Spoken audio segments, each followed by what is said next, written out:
Hi, Mike here from Northwest School of Fly Fishing. It's impossible for a person or a group of people to catch trout. It's impossible. You can't use a spear. That's against the law. You can't use a bow and arrow. You can't do that. You can't use a net. You can't put scuba gear on and go underwater and try to grab them. You can't grab them out of the water from in the water. We can't catch trout. The only way that we can catch trout is we have to trick them into eating something that they want.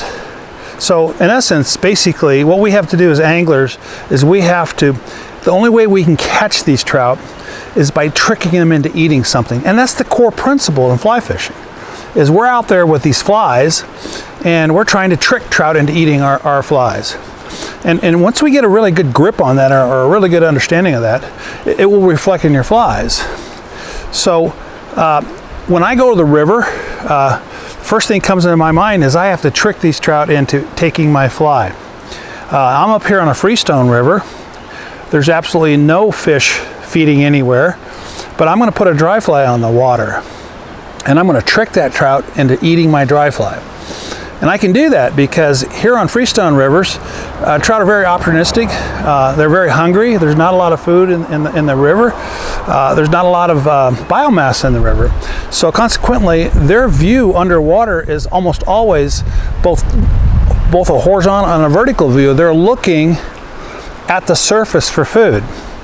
And food at the surface is always on the mirror or the meniscus. So if you put a face mask on, you go underwater and look up, you're going to see a mirror. And as far as I can see out, and the trout can see out, all they see is this broken mirror. And food is always on that mirror. And it makes an impression, similar to you putting your fingers in liquid mercury. You can't see through the mercury, but I can see my fingers. And that is a trigger point on trout. So what we try to do on these freestone rivers when we don't see fish rising is we try to trick them into taking our dry fly anyway. And we can do that on a freestone river, more so than you can on a tailwater river. And how we do that is we have to constantly keep our fly dry and floating on the surface. Once that fly goes under the surface, it's no longer food to a trout. Trout have no cognitive thought, and they don't have the ability to think like we do. Food is always on the mirror. So when we look back, and you're in the mountains a lot, and most of the fishing I do during the season, probably 80% of it is on freestone rivers, and I'd probably say that 95% of my fishing on freestone rivers is dry flies.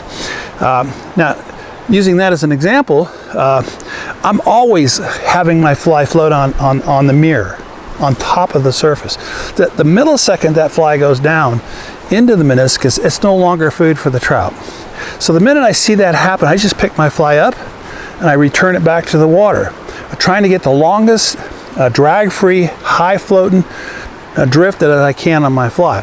And it circles back right to what this whole video is all about, is we have to trick trout into eating our fly. And therefore, we have to have our fly act and look like food.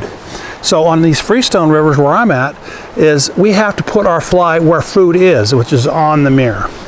And you do that, you're going to be a whole lot more successful on freestone rivers.